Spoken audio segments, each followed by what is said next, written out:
Сайн байцгаана уу? Өнөөдөр би та нарт хэрхэн тосны дээж авах талаар үзүүлье. Бид нар тосны дээжийг авахдаа даралтай систем болон даралтгүй системээс хоёр төрлөөр дээж авдаг. Би одоо та нарт даралтай системээс хэрхэн тосны дээж авах талаар үзүүлье. Юуны өмнө бид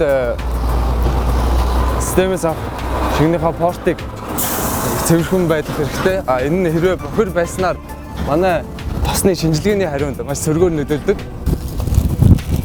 Даралтай системээс авахд бид ямар нэгэн гар пампны шаардлага байхгүй. Энэхүү портоо шууд хатгаж авдаг байгаа. Та бүхэн харж байгаа энэгээр битүүмжлэлтэй бид нар яг тосныхоо дээжийг авах үедээ энэгээ заддаг байгаа.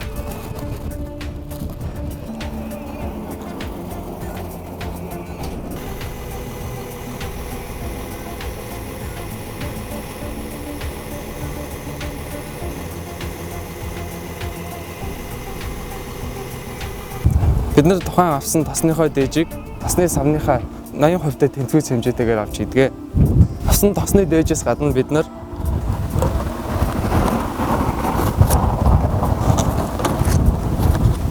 энэхүү цаасан дээрх мэдээллийг бөглөх шаардлагатай. Та энэхүү цаасан дээрх мэдээллийг бөглөж манай SOS лабораторид илгээснээр танд хамгийн богино хугацаанд маш үнэн зөв мэдээллийг бид та нарт өгөх болно.